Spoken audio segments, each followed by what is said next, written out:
Assalamualaikum Ustaz. Waalaikumsalam warahmatullahi wabarakatuh. Okay, Ustaz nak Okay. start bila masa boleh? Boleh? Okey, kita mulakan. Kita ke surah Al-Qari'ah kita habiskan, insya-Allah.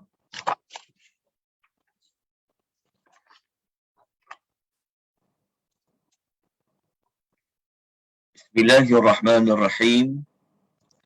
Alhamdulillahi rabbil alamin. Wassalatu wassalamu ala asyrafil anbiya'i wa khatamil mursalin. نبينا وقدوتنا وقرة أعيننا محمد ابن عبد الله الهادي الأمين وعلى آله وصحبه أجمعين ومن سار على هديهم إلى يوم الدين أما بعد. Assalamualaikum warahmatullahi wabarakatuh. Muslimin dan muslimat rahimani wa rahimakumullah, tuan-tuan yang Allah rahmati sekalian. Alhamdulillah, pada malam ini, pada petang ini, kita sama-sama dapat menyambung buat siri yang kedua dalam kita mentadabbur 22 surah-surah pendek, surah-surah lazim. Salah satu daripadanya adalah suratul Al-Qari'ah. Yang mana suratul Qari'ah ini, alhamdulillah, pada 2 minggu yang lalu, kalau tidak silap saya, pada 28 hari bulan 10 bersamaan dengan 21 Rabiul Awal, kita telah pun bersama-sama dalam siri yang pertama, kelas yang pertama, tadabbur suratul Al-Qari'ah ini. Alhamdulillah, dengan rahmat dari Allah, kita telah sampai kepada ayat nombor 7. Kita telah sampai kepada ayat nombor 7, yang mana suratul Al-Qari'ah ini mengandungi 11 ayat. Ini bermakna kita belum lagi membincangkan ayat 8, 9, 10 dan ayat yang ke-11. Ada 4 ayat yang kita akan beri tumpuan pada petang ini. Kita doakan rakan-rakan kita, sahabat-sahabat kita yang selalu mengikuti pengisian pada setiap hari Khamis, jam 2.30 petang ini, Allah lapangkan dada mereka, Allah pemudahkan urusan mereka, ya, kerana musim ini adalah hari cuti, banyak orang balik kampung dan sebagainya. Walau di mana saja tuan-tuan dan puan berada, semoga Allah sentiasa merahmati kalian semua, Allah pemudahkan segala urusan. Begitu juga tuan-tuan dan puan, kita mohon Allah Ta'ala lapangkan urusan kita pada petang ini. Allah lapangkan dada kita untuk kita teruskan, kita mempelajari, memahami, menghayati, mengambil tindakan daripada surah-surah yang kita belajar saban minggu ini. Suratul Al-Qari'ah ini, saya ulang sedikit, beri izinkan saya masa beberapa minit untuk saya mengulang kembali apa yang telah kita pelajari pada kelas kita yang pertama pada 2 minggu yang lalu. Baik, suratul Al-Qari'ah, kita sedia maklum, adalah merupakan surah yang diturunkan oleh Allah Subhanahu Wa Taala dalam suasana Nabi ketika itu masih lagi berdakwah di bumi Makkah. Di bumi Makkah ini, sebelum Nabi berhijrah, memberikan tumpuan ayat-ayatnya turun untuk mengukuhkan, untuk membetulkan, untuk memantapkan keimanan, kepercayaan, khususnya kepercayaan kepada Allah, kepercayaan kepada para malaikat, kepada Rasul, kepercayaan kepada hari kiamat. Maka suratul Al-Qari'ah ini, daripada nama Al-Qari'ah, seperti mana yang telah kita ulas pada kuliah yang lalu bahawa surah Al-Qari'ah ini merupakan Al-Qari'ah itu adalah salah satu nama daripada banyak nama hari kiamat.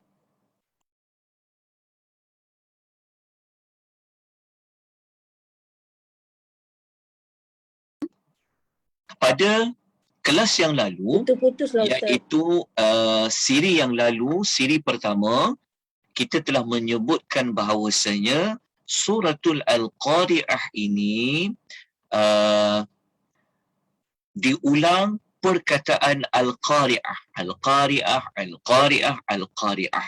Maka kena merujuk kembali tentang apakah nama yang lebih spesifik bagi perkataan Al-Qari'ah. Kita telah sebut pada siri yang pertama juga tentang tema utama ataupun tujuan suratul Qari'ah ini adalah untuk memberitahu kepada kita tentang huru-hara hari kiamat yang digelar dengan nama Al-Qari'ah. Dalam masa yang sama, Allah Ta'ala nak bagi tahu kepada kita impak kesan apabila Al-Qari'ah itu tiba, memberi kesan besar kepada manusia, begitu juga memberi kesan besar kepada gunung ganang. Gunung ganang yang tegak, yang teguh, yang menjadi pasak kepada bumi ini apabila Al-Qari'ah itu muncul, yang menjadi seperti bulu-bulu yang berterbangan. Begitu juga kesannya Al-Qari'ah ini apabila dia tiba, menyebabkan manusia ini menjadi seperti kupu ataupun seperti katu. Dahsyat hari Al-Qari'ah ini. Itulah yang telah kita bincangkan pada siri yang pertama. Begitu juga pada siri yang pertama, pada 2 minggu yang lalu, ketika mana kita sampai kepada ayat yang ke-6, dan kita juga telah sampai kepada ayat yang ke-7. Yang mana ayat yang ke-6 dalam suratul Qari'ah, Allah menyebut tentang manusia yang timbangan amal baiknya itu lebih berat daripada dosanya, daripada keburukan yang dia lakukan. Itu pada ayat yang ke-6. Jika amal kebaikannya lebih berat daripada keburukannya, maka Allah sediakan kepada mereka itu adalah apa? Adalah isyah, kehidupan radiyah yang senang lenang. Aisyatul radiyah merujuk kepada kehidupan di dalam syurga. Hidup yang sempurna, hidup yang lengkap, bukan dekat dunia, tetapi hidup di hari akhirat, iaitu hidup berada di dalam syurga, yang syurga itu digambarkan sebagai aisyah yang membawa maksud kehidupan. Sebab apa dipanggil kehidupan yang sempurna? Kerana hidup di hari akhirat dah tak ada mati dah. Hidup yang tanpa ada kematian lagi. Lepas tu hidup di hari akhirat ini, hidup yang tak perlu melalui segala susah dan payahnya. Tak ada. Tak ada sakit, tak ada pantang larang. Itu kehidupan yang sebenar di dalam syurga, yang Allah menggunakan perkataan Aisyah pada ayat yang ke-7. Bukan sekadar kehidupan yang tak perlu bersusah payah, tak perlu nak buat apa-apa. Bahkan segala pemberian nikmat di dalam syurga itu pasti kita akan merasa sangat puas hati. Disebut dengan istilah radiyah. Puas hati. Berbeza jauh dengan dunia. Banyak benda kita tak puas hati. Dah ada satu benda, nak benda yang kedua. Nampak lagi benda yang lebih canggih. Nampak lagi benda yang lebih updated. Nampak lagi benda yang lebih cantik. Nampak lagi. Itulah dunia. Memang takkan habis. Kalau nak tahu sikap manusia yang dia kejar dunia dia yang tak pernah puas ni, insya-Allah lepas habis surah Al-Qari'ah kita akan sambung surah At-Takatsur. Surah At-Takatsur, insya-Allah. Jadi apa yang kita nak kejar, apa yang kita nak pulun dalam hidup kita ini, seperti mana kita belajar ayat 6 dan ayat 7, iaitu kita mahu memperbanyakkan, memberatkan amal-amal kebaikan. InsyaAllah nanti setelah tamat 11 ayat surah Al-Qari'ah, kita akan senaraikan tindakan-tindakan yang perlu kita lakukan setelah kita tadabbur suratul Al-Qari'ah. Jadi kita mulakan pengisian kita pada petang ini untuk siri yang kedua adalah ayat yang ke-8. Ayat ke-8 kalau rujuk di dalam nota berada pada muka surat yang ke-9. Okey. Ayat 8, ayat nombor 9 ataupun mudahnya ayat 8 sampai ayat nombor 11 itu adalah kumpulan manusia yang kedua. Manusia yang pertama yang mana? Kumpulan manusia yang pertama yang berada pada ayat nombor 6 dan ayat nombor 7. Kumpulan manusia yang pertama yang telah kita belajar pada minggu lepas, petang ni kita ulas sedikit lagi, iaitu kumpulan manusia yang amal baiknya lebih berat daripada amal buruknya. Tetapi ada satu lagi kumpulan manusia yang Allah Ta'ala sebut bermula dengan ayat 8 sampailah kepada ayat nombor 11.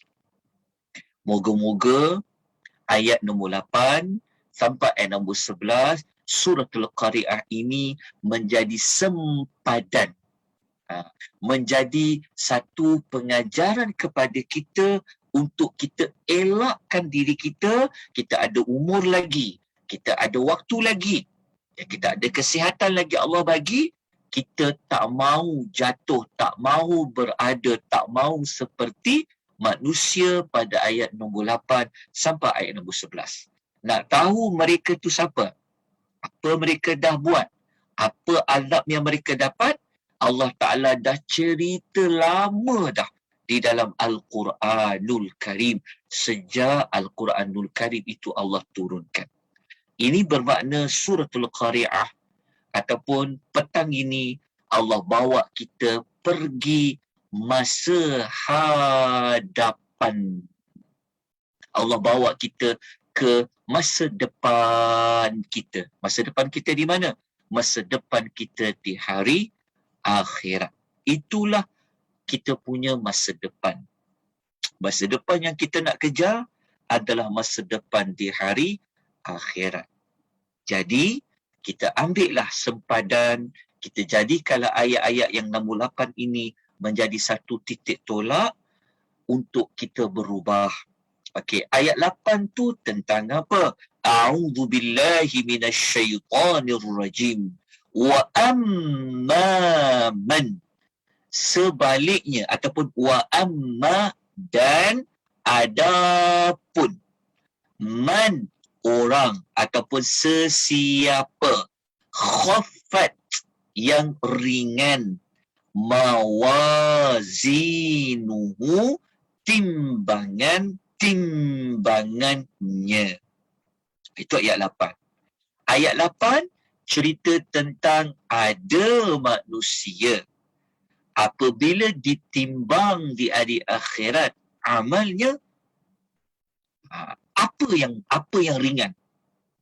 Kalau ayat 6 Allah sebut ada perkara baik yang berat. Yang ini Allah kata ada orang yang ringan timbangan-timbangannya. Apa makna ayat ini? Maka nak faham sesuatu ayat, mesti kita merujuk dalam kitab tafsir. Seperti mana kata Ibnu Katsir. Ibnu Katsir kata ayat 8 ni maknanya yang dikatakan dan adapun sesiapa yang ringan timbangannya merujuk kepada amal buruknya lebih berat daripada amal baiknya. Ataupun amal baiknya lebih ringan daripada amal buruknya. Rupanya yang ringan dekat sini, perkataan ringan, khafat di sini, dia merujuk kepada apa? Merujuk kepada amal baiknya lebih ringan. Amal baiknya. Amal baik tu apa? Pahala kita, itulah amal baik kita.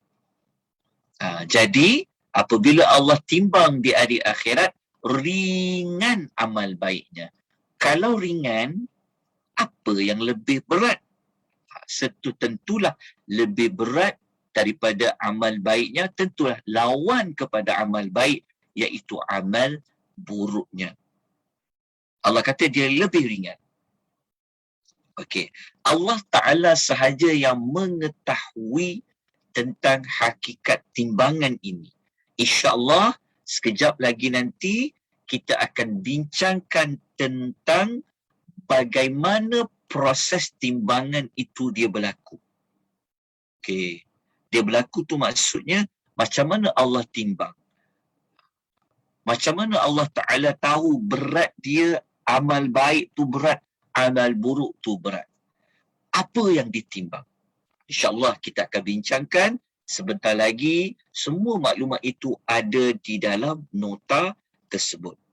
Jadi apabila Allah timbang saja, maka diketahuilah tentang amal buruknya lebih berat daripada amal baiknya. Okey, orang yang seperti ini. Apakah balasannya? Ke mana dia nak pergi selepas itu? Maka ayat 9 memberitahu fa ummuhu hawiyah. Fa ummuhu hawiyah. Maka ummuhu hawiyah. Okey, maka tempat kembalinya ialah hawiyah. Dekat dalam terjemahan, dia terjemah hawiyah ini adalah neraka. Okey, dekat terjemahan ni tuan-puan ya, kalau dekat terjemahan ni, ini merupakan salah satu sebenarnya daripada terjemahan tafsiran kepada ayat. Kalau kita terjemah dia secara direct, tentu bunyinya fa ummuhu, maka ibunya itu adalah hawiyah. Apa makna hawiyah? Apa makna ummu? Dekat dalam terjemahan ni, terjemahan dekat dalam nota ni, ini merupakan salah satu maksud ummu hawiyah. Tapi sebenarnya bukan terjemahan macam ni saja. Ada lagi maksud yang kedua. Okay, kita akan bincangkan dekat tafsiran ayat. Ada tak siapa-siapa dalam Quran terjemahannya dia ada terjemah lain fa ummuhu hawiyah? Ada tak? Siapa boleh kongsikan? Ada siapa-siapa? Ada. Dengar tak suara saya dengan baik? Ada sangkut-sangkut tak suara saya? Tak ada, Ustaz. Okey. Jelas Ustaz. Alhamdulillah. Okey, dah bersuara tu kan. Ada tak Quran terjemahan dekat situ? Kalau ada, tak apa. Okey. Ada Za. Ada. Dia terjemah apa? Fa ummuhu hawiyah tu. Maka tempat kembalinya adalah neraka hawiyah. Kita tengok nota ke tengok terjemahan? Terjemahan Quran terjemahan. Terjemahannya. Okey, Quran terjemahan. Okey. Ada lagi yang lain? Sama dengan Ustaz punya juga. Alright. Okey, tak apa. Okey, kalau begitu mari kita lihat. Kita nak ulas perkataan ni. Dia ada dua kalimah kan? Fa ummuhu tu. Kita nak ulas dulu. Apa maksud ummu? Apa makna hawiyah? Dekat sini. Okey. Kita lihat kepada tafsiran huraian ayat 9 ya. Okey, cuma saya tak buat dia dalam bentuk PowerPoint. Jadi kita kena lakarkan sendiri maklumat ni. Okey, tengok dulu pendapat pertama. Pendapat pertama ni lah yang menjadi terjemahan dekat ayat 9 tu. Okey, pendapat pertama kata maksud ummu. Fa ummuhu hu tu nya. Ummu tu apa? Dia kata. Okey, perkataan ummu di sini maknanya ayat 9 ni merujuk kepada tempat tujuan. Tempat tujuan tu maksudnya dia nak ke mana? Ke mana destinasi dia? Itulah ummu. Kenapa dia dipanggil ummu tu tempat tujuan? Kenapa dinamakan ummu tu tempat tujuan? Kerana begini. Kerana perkataan dia tak ada kat sini. Okey, kerana apa makna ummu? Apa maksud ummu? Ummu ni macam ibu. Jadi kalau kita terjemah dia direct, ummu ni adalah emak lah, ibu. Ibu. Ummu tu ibu. Jadi kalau kita baca terjemahan dia seolah-olah fa ummuhu, maka ibunya hawiyah. Kalau kita terjemah dia secara direct lah. Tapi kita akan ulas kenapa dia terjemah tempat kembali. Okay, kita akan terangkan. Okey, pendapat pertama kata makna ummu dekat sini adalah tempat tujuan. Kalau kita terjemah secara direct lagi, ummu ni adalah ibu lah.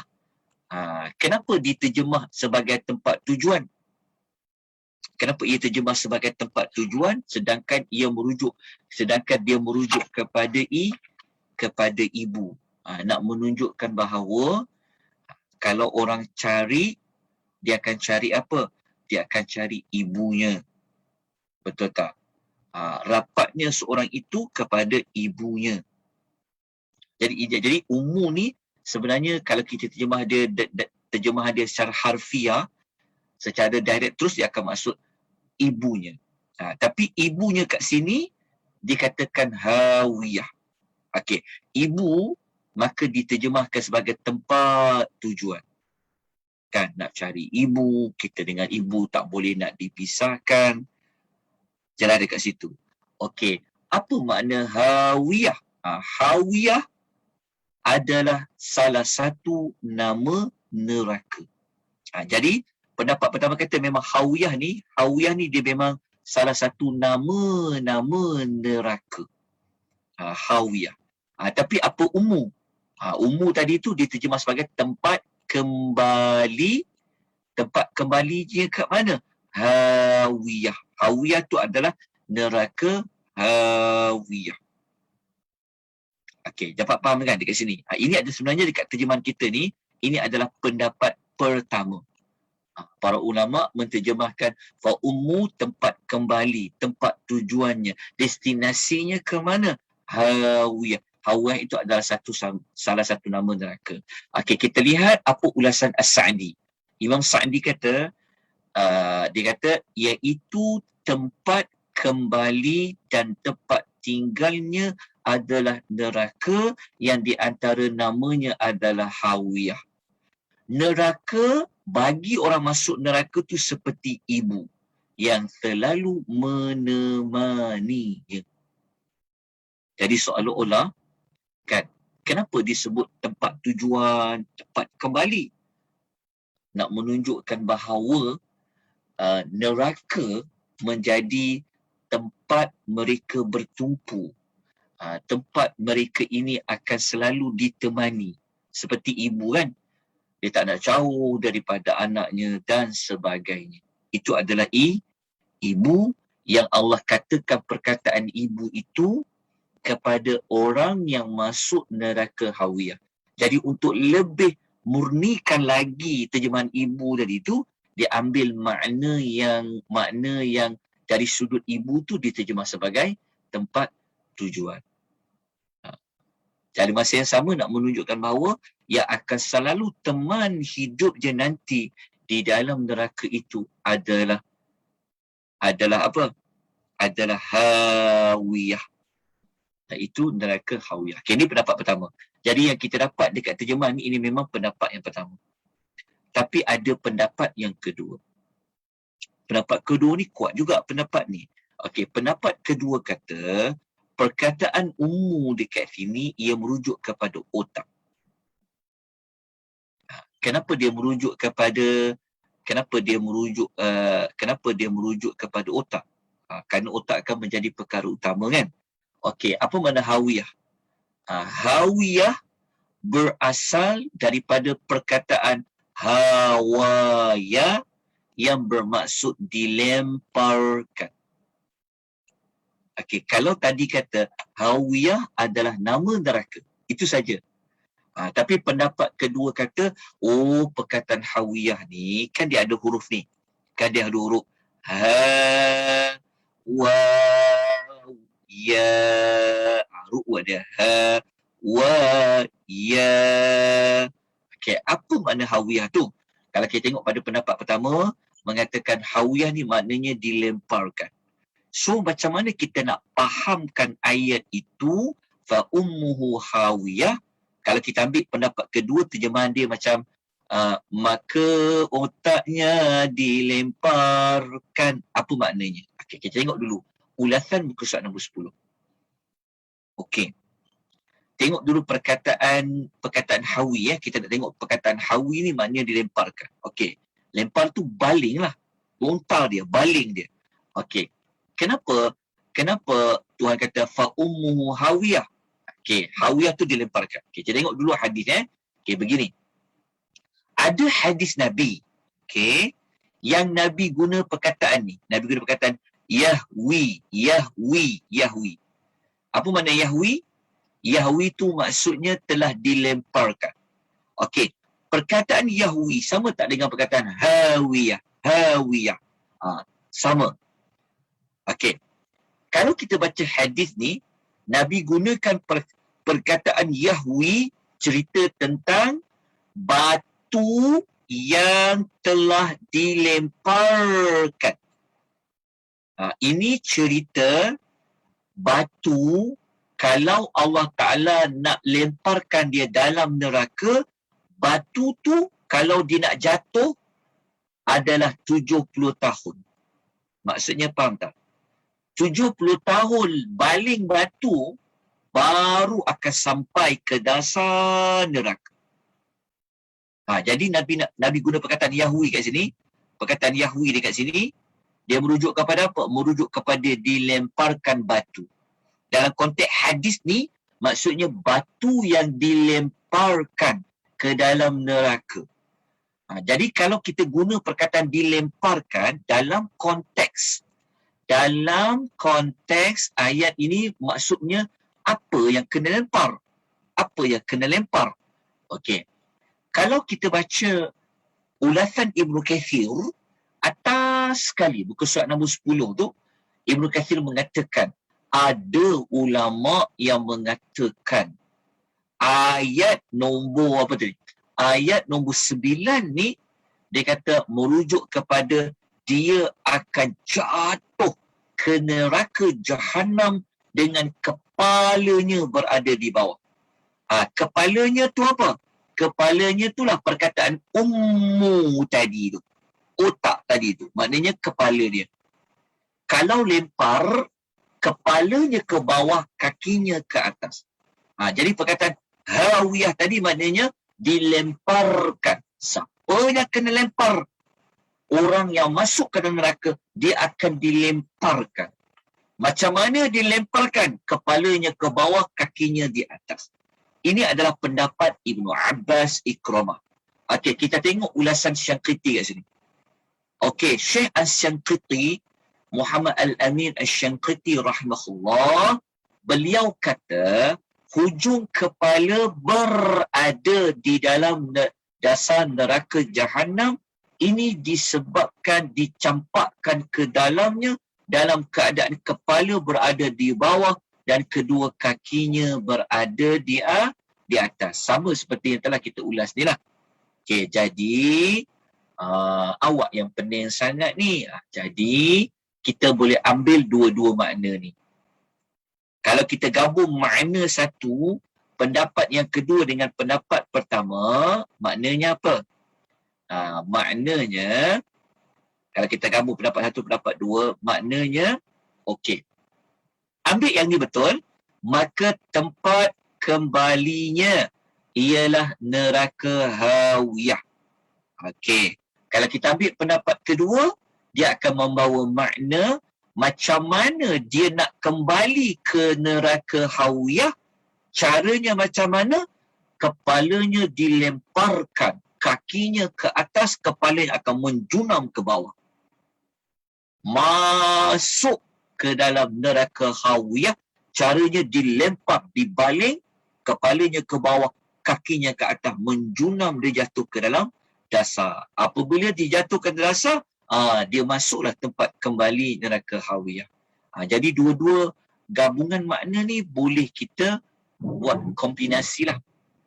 Sebab tu saya letakkan dua pendapat supaya kita tidaklah hanya hadkan pada terjemahan ni saja. Kalau kita baca terjemahan ni saja, dia tak rasa macam dia belum lengkap lah. Sebab kalau tempat kembali neraka hawiyah ni, mungkin kita kata dia masuk neraka hawiyah tu. Tapi kalau kita ambil pendapat kedua, maknanya cara dia dimasukkan kembali dia ke neraka hawiyah ni dengan bentuk apa? Dilemparkan kepalanya ke bawah, kakinya berada di atas, seperti mana yang telah pun kita sebutkan riwayat tadi.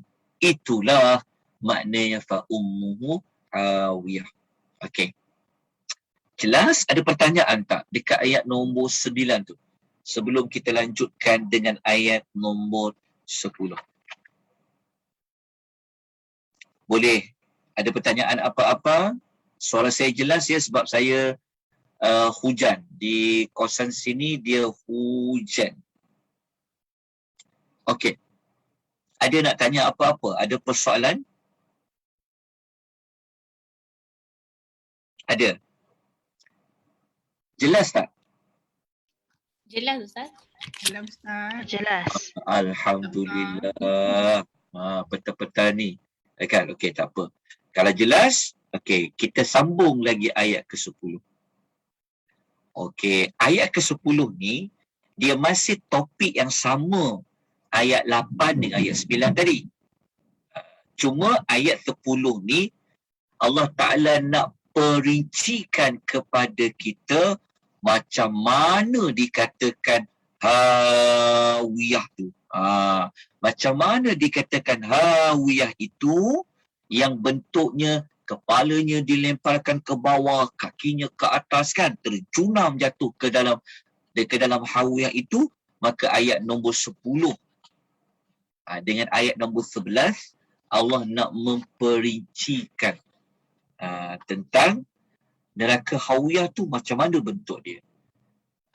Dia seperti kita belajar pasal syurga kan. Kalau syurga tadi, kita belajar dia adalah radiyah. Siapa yang dapat nikmat dalam tu, dia akan dapat nikmat yang hidup yang senang lenang, tanpa mengalami sebarang kepayahan. Hidup yang dia dapat nikmat, dia puas hati. Tetapi dekat ayat 10 ni, Allah menceritakan tentang macam manakah hakikat neraka hawiyah itu. Okey. Mari kita lihat ayat 10. Allah mengatakan wama adraka ma hiyah. Okey, Allah Taala bertanya kepada kita, dan tahukah engkau apakah hawiyah itu? Mahiyah.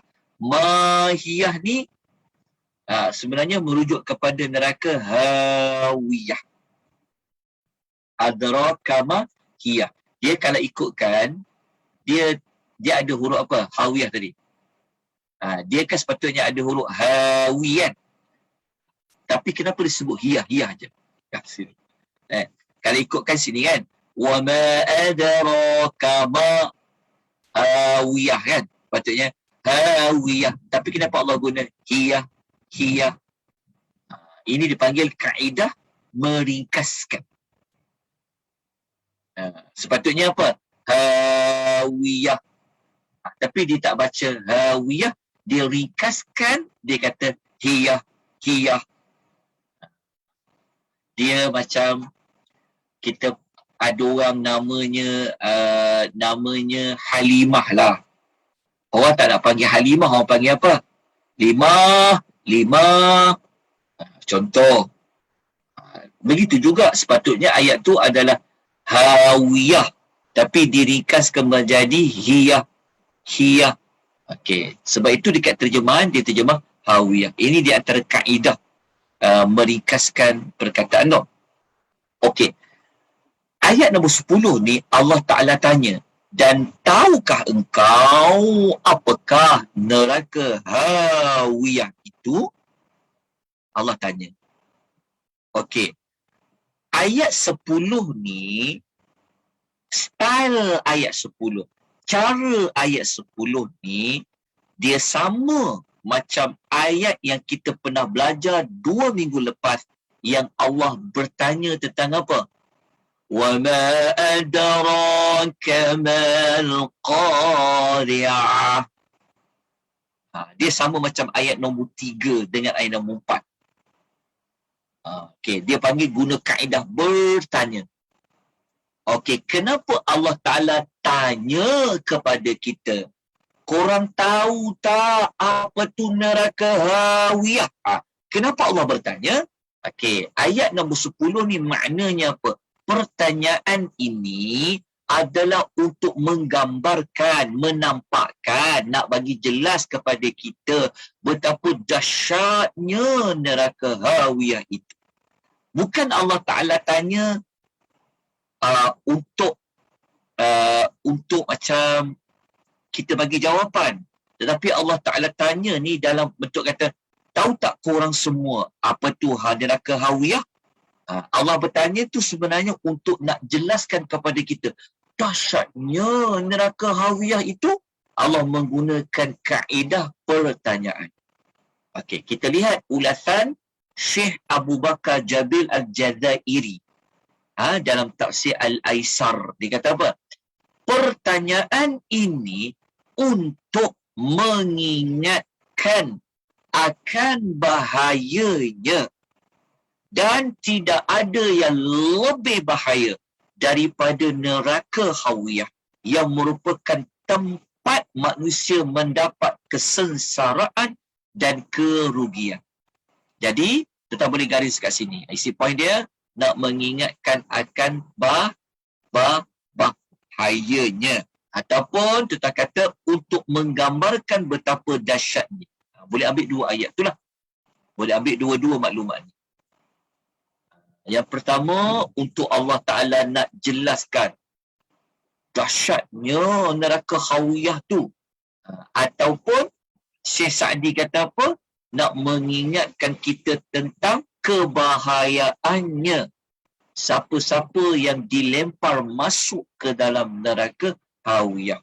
Kalau orang tanya, macam mana kau boleh tahu neraka hawiyah tu bahaya? Awak tahu macam mana? Kita kata, kita tahu melalui kaedah apa? Pertanyaan. Ni jawapan dia. Macam mana kita tahu neraka hawiyah tu teruknya, dahsyatnya neraka hawiyah ni? Kita jawab apa? Kita tahu jawapan itu melalui pertanyaan yang Allah sebut pada ayat nombor 10. Dia sama kaedah ni macam ayat nombor 4. 3 dengan 4. Kalau kita baca dulu, masih ingat tak? Pada 2 minggu lepas. Dia sama je kaedah. Kalau kita baca ayat nombor 3 kan? Ingat tak ayat nombor 3? Allah kata, وَمَا أَدْرَاكَ مَا الْقَارِعَةُ. Dia sama macam ayat nombor 10. Ayat nombor 10 bezanya kat mana? Ayat nombor 10 diletak ayat dia apa? Mahiyah. Faham tak maksud dia? Dia sama je. Hiyah. Kan ayat nombor 3, ni ayat nombor 10 kan? 10. Ayat nombor 3 tu apa? Wa ma adraka mal qari'ah. Kalau ayat nombor 10 apa? Wa ma adraka ma hiya. Dia sama macam ayat nombor 3. Cuma bezanya ayat nombor 3 Allah Ta'ala tanya tentang qari'ah. Tapi ayat nombor 10 hiyah. Konsep dia sama. Sebab dia apa? Dia ada pertanyaan. Dia sama dia punya gaya bahasa dia. Okey, jelas? Dapat? Boleh faham? Okey. Tapi kita belum lagi Allah Ta'ala cerita terperinci. Macam mana dahsyatnya neraka Hawiyah tu? Kita baru dapat tahu permulaannya, kita baru dapat gambarannya. Oh, teruknya neraka Hawiyah ni. Macam mana kau tahu dia teruk? Sebab Allah Ta'ala menggunakan kaedah bertanya. Lepas tu kalau orang tanya lagi, apa spesifik teruknya, dahsyatnya neraka Hawiyah tu? Ayat nombor 11 kata apa? Ayat 11 lah bagi jawapan. Kalau ayat 10 tadi pertanyaan, ayat 11 jawapan. Kalau ayat nombor 3 Allah Ta'ala tanya, ayat nombor 4 jawapan. Kalau ayat 10 Allah Ta'ala tanya, ayat 11 jawapan. Tapi Allah Ta'ala tanya tu kenapa? Allah Ta'ala tanya tu kerana Allah Ta'ala nak tarik perhatian kita supaya kita rasa tentang dahsyatnya neraka Hawiyah ni. Teruknya, sesaranya neraka Hawiyah ni. Kenapa jadi dahsyat sangat neraka Hawiyah ni? Ayat 11 bagi tahu. Seolah-olah kalau korang nak tahu dahsyatnya neraka Hawiyah ni, ayat 11 bagi jawapan. Narun hamiyah. Nar maknanya api. Nar maknanya api. Api yang apa? Hamiyah. Yang sangat panas. Kenapa dia kata panas membakar? Sebab api memang dia membakar. Tapi hamiyah ni adalah api yang panas membakar. Okey, jelas tentang ayat nombor 11. Okey, kita lihat tafsiran ayat.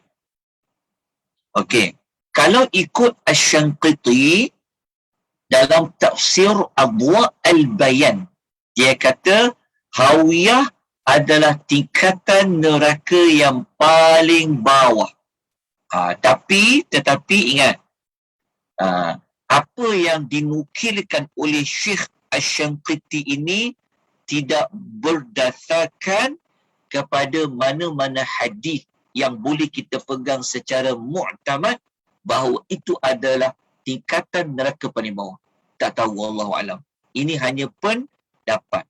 Cuma Allah bagi tahu kepada kita neraka Hawiyah ni punya dahsyat. Tuhan kata api dia tu hamiyah. Okey. Kalau kita baca ulasan As-Sa'di pula, dia kata panasnya neraka Hawiyah itu melebihi 70 kali ganda panasnya api dunia. Imam Sa'di ni, dia ulas tadi ni, kita boleh pegang. Kalau orang tanya, apa tu neraka Hawiyah? Sampaikan Allah bertanya neraka Hawiyah ni. Orang tu dilemparkan masuk, menjunam kepalanya ke bawah, kakinya ke atas. Kita kata, oh, neraka Hawiyah ni sangat panas. Sebab Allah Ta'ala sebut pada ayat nombor 11 tu, narun hamiyah. Lepas tu kalau orang tanya lagi, panas dia panas tahap skala berapa? Kepanasan dia, kepanasan yang bentuk macam mana? Kalau kita baca dalam hadis di bawah, ada jawapan dia. Tahap kepanasan api neraka. Kita ambil maklumat ni untuk mantapkan lagi penghayatan neraka yang Tuhan kata narun hamiyah tadi itu. Jadi kita ambil hadis ni untuk mengukuhkan lagi tentang makna neraka hawiyah. Okay, kalau kita baca dalam hadis ni, riwayat Muslim, sabda Nabi SAW, api kamu dekat dunia ni yang dinyalakan oleh anak keturunan Adam merupakan satu bahagian daripada 70 bahagian. Maksud dia, kalau kita hidupkan api yang kena kat tangan kita ataupun kita rasa panasnya api ni, api yang kita nyalakan tu, itu baru satu bahagian panas daripada 70 bahagian panasnya api neraka. Maknanya, api neraka ni, dia mempunyai 70 gandaan panas dia daripada api dunia.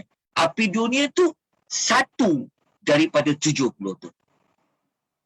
Lepas tu para sahabat tanya, demi Allah wahai Rasulullah, sesungguhnya api dekat dunia ni pun sudah mencukupi.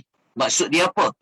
Sebab para sahabat ni, apabila Nabi bagi tahu panasnya neraka ni, sampai api dia tu kan 70 kepanasan. Okey. Jadi para sahabat ni dia berikan komentar lagi. Dia kata apa? Ya Allah, dia kata api dunia ni Rasulullah, ya Allah, dah cukup panas dah, para sahabat kata. Walaupun api dunia sebenarnya dah cukup panas dah. Lalu Nabi jawab apa? Nabi kata apa? Ditambahkan api neraka lebih daripada api dunia sebanyak 69 kali ganda panasnya. Maknanya kalau ada api dekat dunia ni, kan, kita carilah api yang paling panas dekat dunia ni, nanti di hari akhirat Allah Ta'ala tambah 60 tahap lagi kepanasannya. Panas lagi, tambah 69 kali. Itu yang dia jadi 70. 70 tu, satu daripada 70 tahap tu, 70 bahagian tu, api tu ada dekat dunia dah. Jadi siapa-siapa yang dia berani untuk menjejakkan kakinya ke dalam neraka, kalau dia rasa dia boleh selamat daripada api neraka, dia kena rasa api dunia tu. Kalau api putu rokok pun kita rasa macam dah panas, betul tak? Kita kena api apa? Kita rasa apa yang panas. Itu baru dunia. Apatah lagi di akhirat. Okey. Jadi berdasarkan hadis ini menunjukkan bahawa betul lah Imam Sa'di kata tadi. Dia kata kepanasannya melebihi 70 ganda panasnya api dunia. Tapi yang kata neraka hawiyah tu neraka yang paling bawah, ini hanyalah sekadar pendapat semata-mata tanpa berlandaskan kepada mana-mana nas daripada Al-Quran dan hadis Nabi sallallahu alaihi wasallam. Jadi kita nak kata apa? Kita kata wallahu ta'ala a'lam. Kita tak tahu. Apakah tingkatan neraka yang paling bawah sekali? Nama neraka tingkatan tu apa? Kita henggak tahu. Walaupun ada berpendapat ia adalah neraka khawiyah. Wallahu ta'ala a'lam. Tuan-tuan dan puan-puan sekalian, jom kita rasalah kepanasan api neraka tu, kita bawa diri kita seolah-olah panasnya neraka tu. Jadi mari kita hayati satu hadis tentang kesan satu celupan api neraka.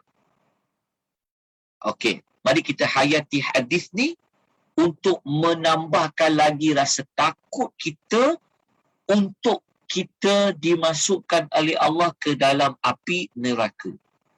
Dalam surah Al-Qari'ah, Allah masukkan orang masuk neraka ni, orang yang dosanya amal pahalanya lebih ringan daripada dosanya. Jadi untuk bagi kukuhkan lagi tindakan apa kita nak buat lepas ni, maka kita hayatilah hadis ni. Sabda Nabi SAW yang bermaksud pada hari kiamat didatangkan orang yang paling merasakan nikmat di dunia, tetapi dia ni ahli neraka. Allah Ta'ala Nabi SAW sebut, nanti di hari akhirat ada orang tu dia masuk neraka, tapi dekat dunia dia orang yang paling mendapat nikmat. Maksudnya dia orang yang senang, dia nikmat dia banyak Allah bagi pada dia, tapi di hari akhirat dia jadi ahli neraka. Ketika mana dia dicelupkan nerakanya dengan sekali celupan. Celup. Kan, macam kalau kita goreng ikan kan, kita goreng pisang, sedap pisang ni ketika hujan ni, Masya Allah kan. Kita goreng ikan, kita tengok ikan tu jadi macam mana. Ada orang ni kata Allah, kata Nabi, di hari akhirat tu Allah celupkan dia sikit je dalam celupan neraka tu. Allah Ta'ala tanya dekat dia.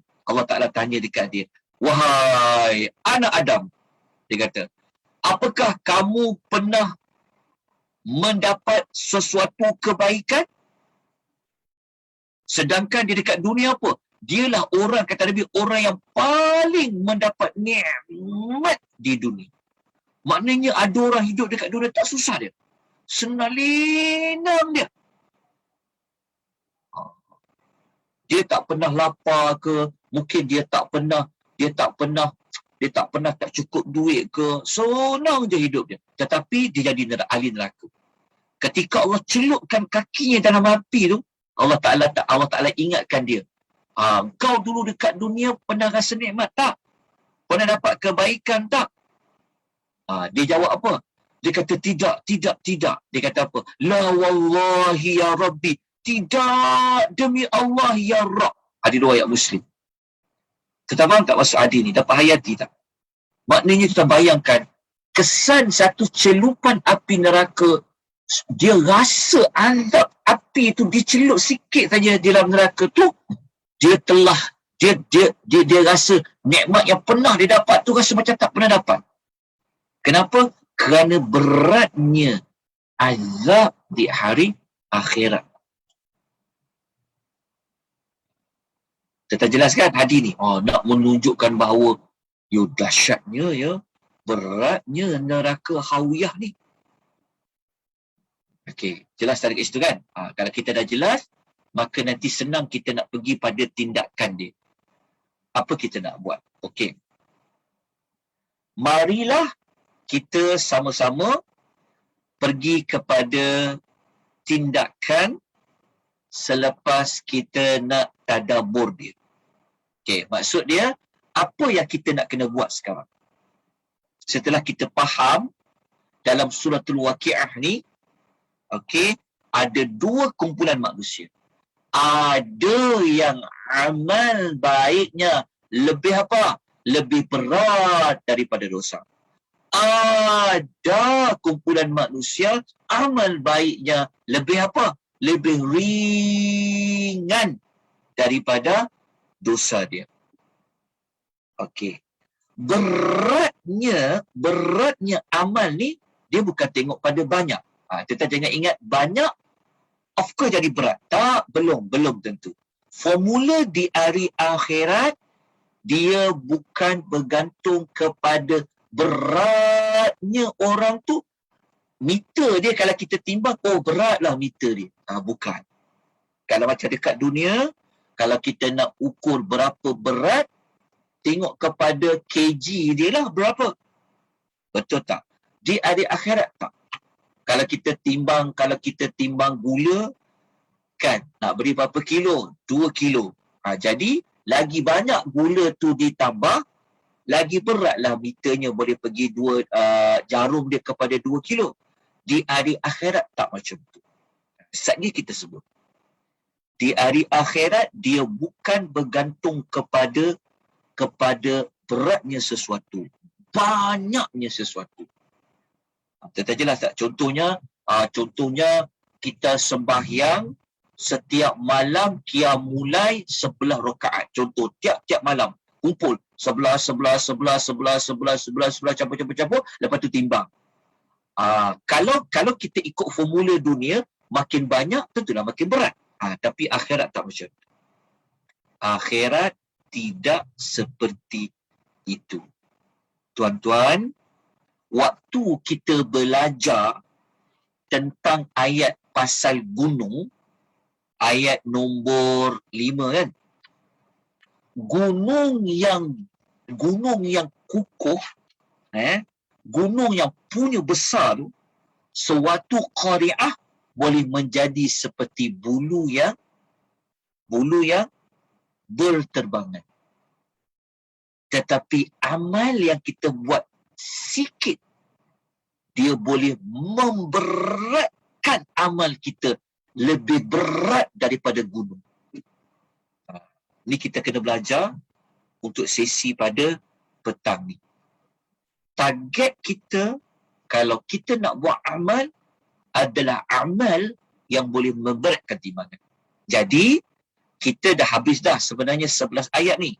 Kita nak fokus kepada apa yang saya kena buat lepas ni. Apa yang tuan-tuan kena buat selepas ini. Kita sama-sama nak berubah.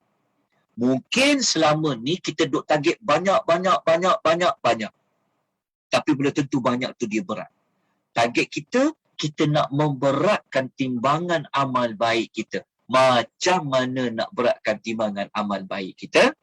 Okey, itu tindakan pertama ya. Cuma dalam nota ni saya tak tulislah bentuk tindakan selepas tadabbur tu. Okey, tapi kita buat tindakan dulu. Okey, salin. Tindakan pertamanya apa? Kita buat amal kebaikan semasa kita hidup di dunia. Okey. Cara dia, okey. Kita tengok dekat sini dulu. Dekat nota muka surat nombor 12 ada. Tengok surat nombor 12 ya. Okey. Salah satu cara kita nak memberatkan amal kita, amal baik kita di hari akhirat, kita tengok muka surat nombor apa ni? Nombor 12, kita tengok hadis ni. Dekat sini nampak tak tajuk dia? Amalan yang boleh memberatkan timbangan. Okey. Nabi SAW bersabda. Nabi kata apa? Bakh li khamsin. Nabi kata, wow. Nabi kata, bagus. Nabi kata, sangat bagus. 5 perkara. Nabi kata, bakh. Kan, bakh ni macam ucapan takjub lah. Wow. Nabi kata, wow. 5 perkara ni. Macam tu bahasanya. Nabi kata, bagus. Bagus 5 perkara ni. Kenapa Nabi kata bagus? Ma'athqaluhunna fil mizan. Betapa beratnya timbangan amal 5 ni di dalam mizan. Mizan ni timbangan lah. Timbangan. Nabi dia rasa takjub dengan 5 amal ni. Kenapa? Kerana 5 perkara ni dia boleh beratkan timbangan. Nombor 1 Nabi kata apa? La ilaha illallah. Itu ucapan tahlil. Nombor 2 apa? Subhanallah. Ucapan tasbih. Kita kena tulis dekat situ, dekat nota tu. Pasal saya tak tahu nombor. Tulis dekat sini. Ini nombor 2. Okey, ini nombor 2. Nombor 3 apa? Alhamdulillah. Ucapan alhamdulillah. Nombor 4 apa? Wallahu akbar. Ucapan takbir. Nombor 4. Maksudnya, kalau kita nak memberatkan amal baik kita, supaya amal baik kita lebih banyak, lebih berat daripada dosa kita, amal buruk kita, maka perbanyakkanlah 4 kalimah ni. Kalau Nabi kata ada 5 perkara boleh memberatkan, bayangkan kalau kita boleh sebut 4-4 ni.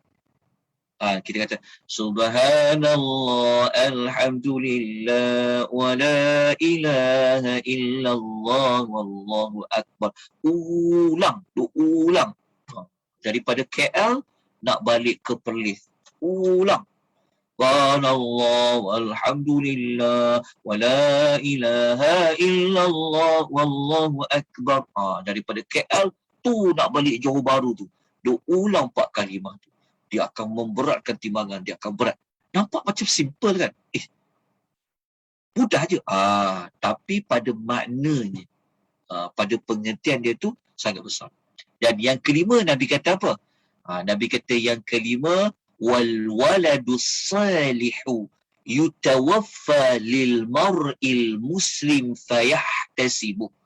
Yang kelima, Nabi kata perkara yang kelima boleh memberatkan timbangan adalah anak soleh seorang Muslim yang meninggal lalu dia berharap pahala Allah.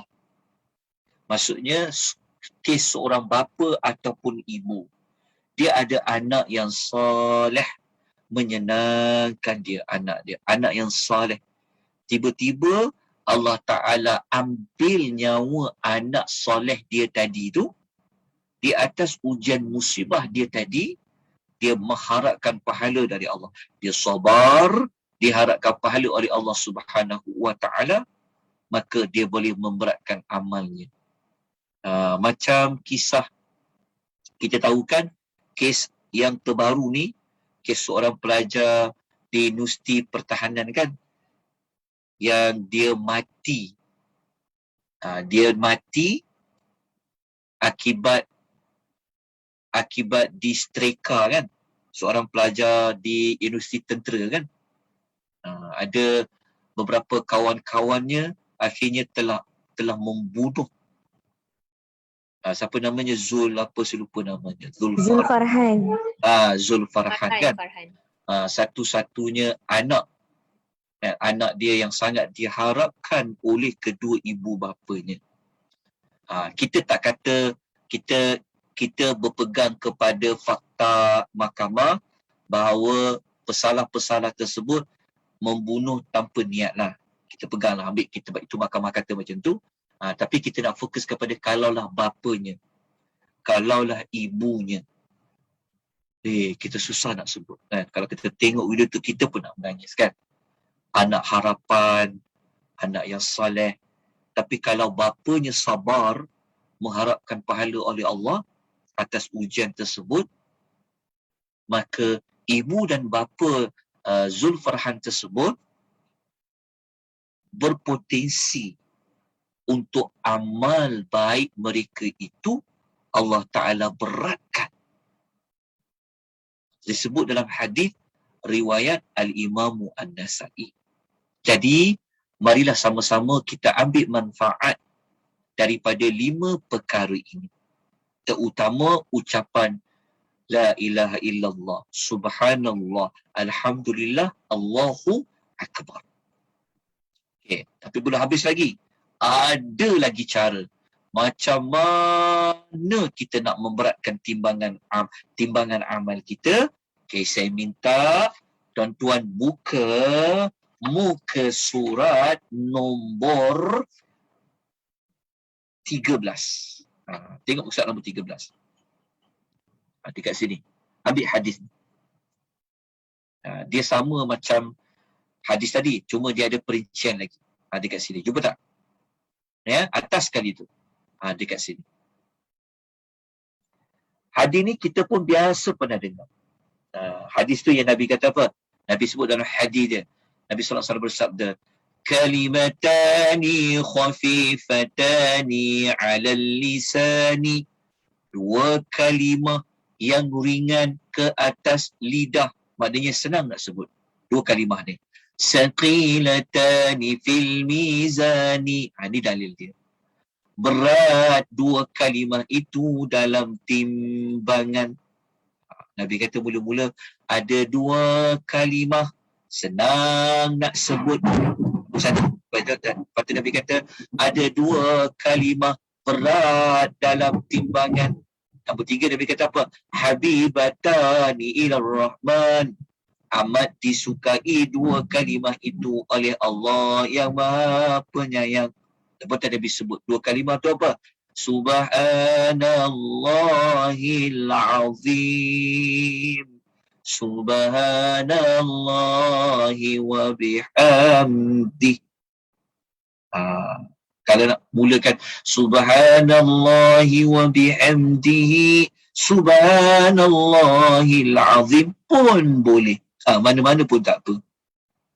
Jadi kalau kita ulang tasbih ni, Subhanallahil azim, kita kata Maha suci Allah yang Maha agung. Lepas tu kita kata Subhanallahi wa bihamdi, Maha suci Allah dan segala puji-pujiannya. Kita dapat apa? Dapat 3 kelebihan tu. 3 tu maksudnya mudah dikir tu nak buat, sambil berjalan boleh, sambil masak boleh, sambil lipat baju boleh, sambil dukung anak pun boleh, sambil tunggu orang hantar barang pun boleh, ke mana-mana boleh. Mudah je. Tapi kalaulah amal ni ditimbang di dalam dekat timbangan, berat timbangan tu. Dan Allah Ta'ala sangat suka tentang 2 kalimah tersebut. Okey, dah nampak dah apa yang kita kena perbanyakkan untuk beratkan timbangan. Hasil tindakan kita nak buat tadabbur, daripada tadabbur kita suratul Al-Qari'ah. Okey, tapi tak habis lagi. Ada lagi yang kita boleh lakukan untuk beratkan timbangan amalnya. Apa dia? Okey. Pergi kepada muka surat nombor 13. Tengok muka surat nombor 13. Okey. Okeylah, muka surat 13 Okey, kita akan rujuk muka surat 13 dan 14. Apa lagi perkara yang boleh memberatkan timbangan amal kita? Sabda Nabi sallallahu alaihi wasallam, "Ma min syai'in yudha'u fil mizan." Tidak ada suatu apapun yang paling memberatkan timbangan athqalu min husnil khuluq, selain daripada akhlak yang mulia. Maknanya apa? Kalau kita mempunyai akhlak yang baik, akhlak baik kita itu boleh memberatkan timbangan amal baik kita.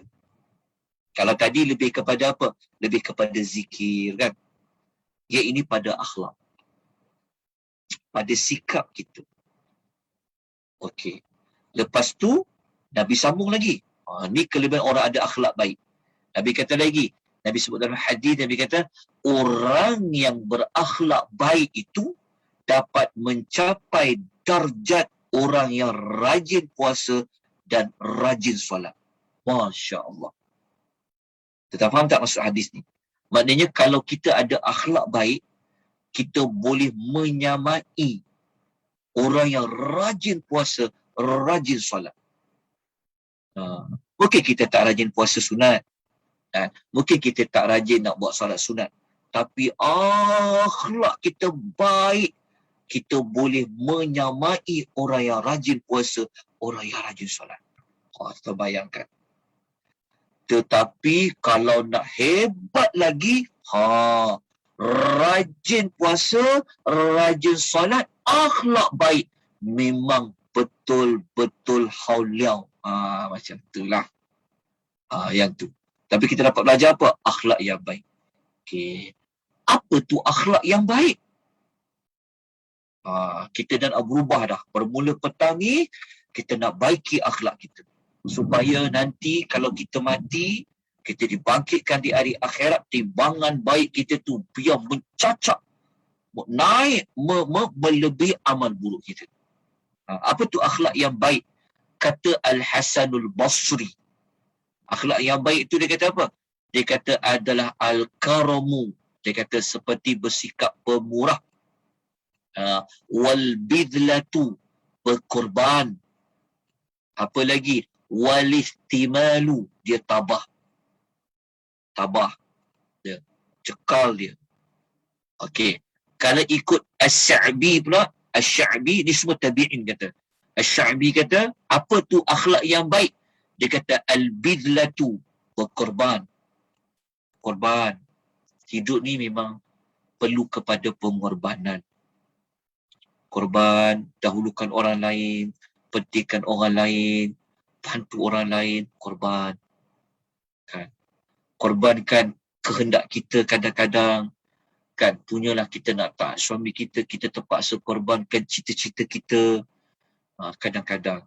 Begitu juga sebaliknya. Begitu juga apa? Wal-'atiyatu, yang suka memberi. Lepas tu akhlak yang baik apa lagi? Wal-bishrul hasan, bermanis muka. Ni tidak muka, ya Allah, kalau kawan-kawan dia jumpa, ya Allah, macam singa kelaparan. Ataupun tengok muka dia, ya Allah, kesian sangat apa? Asyik duk sedih. Itu pun tak bagus juga. Okey. Kalau boleh, sentiasa menceriakan orang lain, membahagiakan orang lain. Itu termasuk akhlak yang baik. Okay, kita baca pula apa kata Ibnu Mubarak. Ibnu Mubarak kata apa? Dia kata akhlak yang baik ni apa? Dia kata basatul wajhi, bermanis muka. Dia kata wal badlul ma'ruf, menyumbang perkara yang baik. Perkara yang baik, dia bagi tahu majlis ilmu, ajak orang pergi majlis ilmu, ajak orang buat kebaikan, menyumbang, edarkan nota, betul tak, bagi info, bagikan balik apa yang kita dah belajar, apa lagi. Dia menyumbang perkara yang baik. Kemudian waqaful adha, menghalang perkara yang boleh menyakiti orang lain. Macam tu juga. Tegur kawan-kawan, engkau ni jagalah sikit mulut engkau tu kalau cakap, ya Allah, reza berpenuh mulut tu, mengalahkan mak lampir, dia kata. Contoh macam tu kan. Tahan. Kita halang orang lain. Kau ni, janganlah tanya dia benda-benda sensitif. Kita datang ni, kita nak sembang-sembang. Betul tak? Kadang-kadang dah lama tak balik kampung kan. Tiba-tiba balik kampung, jumpa ipar dua, tanya soalan sensitif pula. Kesian. Kita pun halang orang lain. Janganlah tanya dia macam tu. Mengelakkan, halang orang yang boleh menyakiti orang lain. Itu pun termasuk dalam akhlak yang baik. Bukan kita saja, tapi kita menghalang orang lain daripada buat benda tak elok pun akhlak yang baik. Imam Ahmad pula kata apa? Imam Ahmad kata akhlak yang baik ni apa? Adalah alla taghdab, kamu tidak marah. Tidak marah perkara yang kita benar marah. Ada benda kita boleh marah, tapi ada benda yang kita marah pun boleh, tak marah pun boleh. Kita fikir itu tidak marah. Lepas tu apa? Wala tahtadda, tidak bercakap kasar. Ini, ya Allah, kalau cakap, ya Allah, perkataan dia kalau kita dengar, sakit telinga kita ni, pedih. Masuk dalam ni. Jangan. Okey. Lepas tu apa? Lepas tu Imam Ahmad pula dia kata, dia dalam riwayat lain dia kata, apa tu akhlak yang baik? Dia kata, antahtabila ma yakunu minan nas. Engkau tabah menghadapi keburukan yang orang lain buat. Ini pun akhlak yang baik. Akhlak yang baik bukan kita buat baik pada orang je. Tetapi kalau orang buat jahat pada kita, kita sabar menahan kejahatan orang lain tu, kita pun dipanggil akhlak yang baik. Faham tak? Orang buka aib kita kan, betul tak? Kita pun sabar je. Kita tak nak buka aib orang. Walaupun kita tahu aib dia. Kalau ikut aku juga nak cerita kaiban dia. Macamlah dia tu baik sangat. Betul tak? Tapi kita sabar atas keburukan orang lain. Betul tak? Duduk kat rumah yang duduk bandar ni, tiba-tiba kan nak parking kereta, tengok siapa pula lah parking kereta depan kereta aku ni, nak keluar pun tak boleh ni. Contoh kan, dia sabar menanggung keburukan orang lain, dia sabar dia. Itu pun akhlak yang baik. Nampak kan? Rupa-rupanya akhlak yang baik ni, dia boleh kejar pahala orang yang kuat solat dengan kuat puasa tadi kata Nabi. Bahkan boleh memberatkan apa? Memberatkan timbangan di hari akhirat. Okey, tuan-tuan dan puan yang Allah rahmati, lagi Allah kasih sekalian.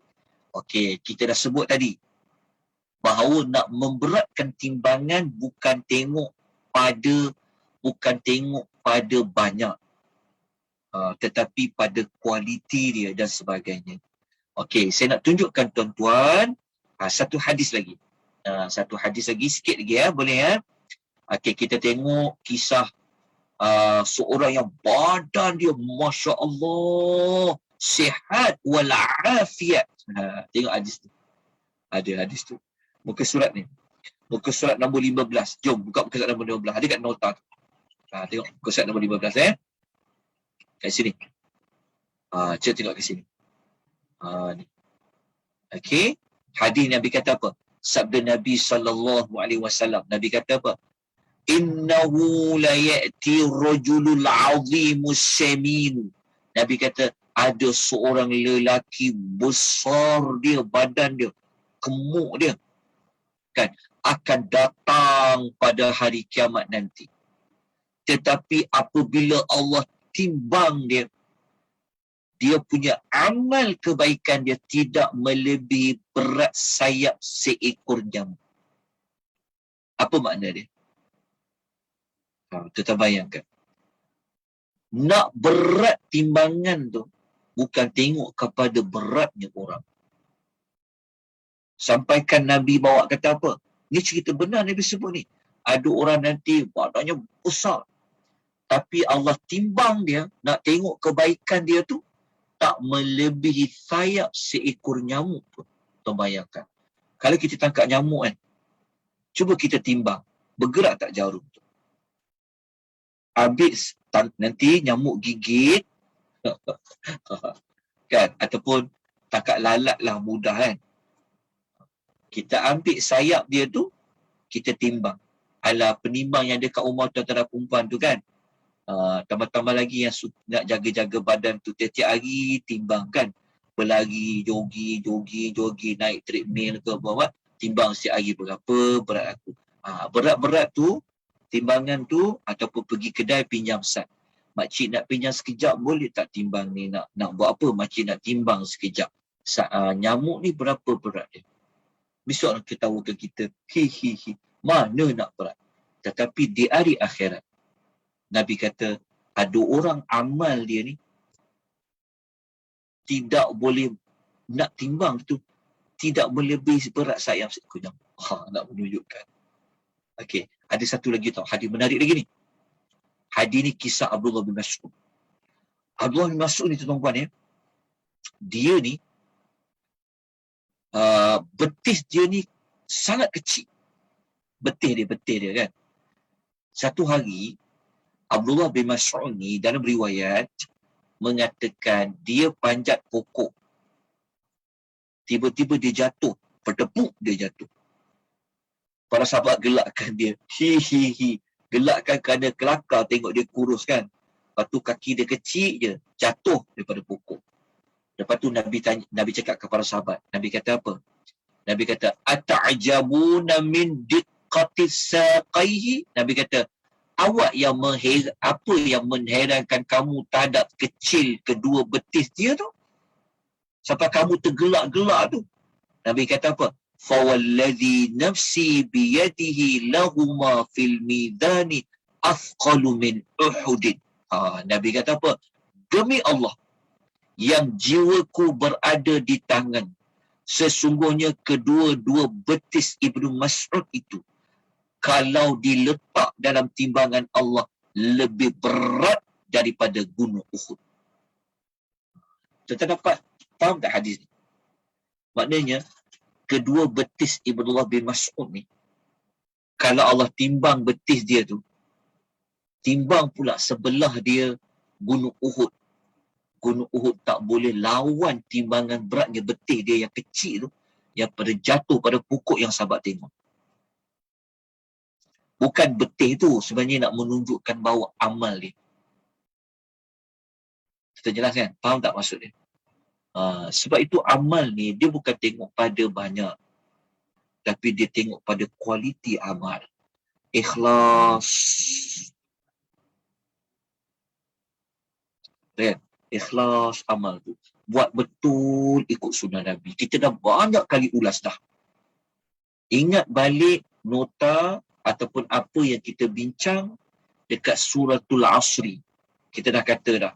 Wa amilus salihat. Amal tapi kena salih. Amal kena salih. Amal kena salih.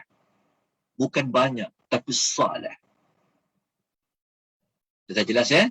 Tentang maklumat ini. Baik, tuan-tuan dan puan yang Allah rahmati, lagi Allah kasih sekalian. Okay, kita pun dah nak masuk kepada pukul 4. Kejap ya. Okey. Ada satu lagi maklumat lain yang boleh memberatkan timbangan amal kita adalah daripada kalimah syahadah. Ada cerita menarik ni. Tengok dekat muka surat nombor 16. Kita baca terjemahan dia terus. Okey, muka surat nombor 16. Okey. Sekejap ya. Okey, tengok ya. Surat nombor 16. Okey. Nanti saya terangkan lagi, ada sedikit maklumat tambahan dekat sini. Nampak kan muka surat nombor 16 kan? Jelas ya? Kalau saya patah nota ni kecil ke besar? Tak nampak tengok kan? Kita tengok dekat nota print kan? Begini. Sabda Nabi SAW, ada di hari akhirat, ada seorang lelaki ni, okey, nanti ada orang tengok dia. Semua orang saksikan. Okey. Allah Ta'ala bagi dekat lelaki ni ada 99 buku catatan amal. Kita yakin kan kita ada semua buku catatan amal kan? Okey, lelaki ni dia ada 99 buku. Nabi kata satu buku dia daripada 99 tu adalah sejauh mata memandang. Maknanya berapa lebarnya, berapa besar buku dia tu, dia dapat 99 buku. 99 buku tu, satu buku saja adalah sejauh mata memandang. Kemudian Allah Ta'ala berfirman dekat lelaki tu. Allah Ta'ala hisap dia, Allah Ta'ala tanya dia, ada apa-apa yang kau tak setuju, maklumat yang dalam buku amal kau ni? Allah bagi dia peluang. Allah Ta'ala tanya lagi, ada tak para malaikat aku yang bertugas catat amal ni, dia telah amanai engkau? Allah tanya lagi. Maksudnya Allah Ta'ala bagi peluang kepada lelaki tu untuk dia menyangkal. Kan apa yang malaikat dah buat, mungkin malaikat tersilap tulis ke? Betul tak? Mungkin dia tak buat malaikat tulis, dia buat jahat ke? Jangan dia tak buat. Allah Ta'ala bagi. Sebenarnya Allah Ta'ala nak menunjukkan tentang keadilan Allah. Okey, lepas tu lelaki tu jawab apa? Lelaki tu jawab, tidak ya Tuhan, tidak. Maksudnya lelaki dia setuju. Segala maklumat yang ada dalam buku catatan amal dia tadi tu, 99 tu, memang dia mengaku semua maklumat dalam tu betul. Yang malaikat catat tu betul. Lalu Allah Ta'ala tanya dekat lelaki tu, apakah engkau ingin mengemukakan alasan atas satu kebaikan yang lain? Sebab 99 buku tu akan ditimbang. Allah bagi peluang lagi. Engkau ada tak apa-apa amal lain? Silakan. Lelaki tu jawab apa? Tidak ya Rabb, tidak ya Rabb. Semua itulah dalam 99 buku tu. Allah Ta'ala tanya lagi. Allah kata pada dia, sebenarnya ada. Sebenarnya ada. Ada lagi catatan amal lain yang bukan dalam 99. Allah Ta'ala kata, ada sebenarnya. Engkau masih ada satu lagi kebaikan di sisi kami, kata Allah. Lepas tu Allah Ta'ala kata, yang satu kebaikan tu, kami akan ambil kira dia. Ada nilai di sisi kami, kata Allah. Kamu tak akan dizalimi. Kamu tak dizalimi ni maksudnya, Allah Ta'ala tak akan sia-siakan kebaikan kita buat.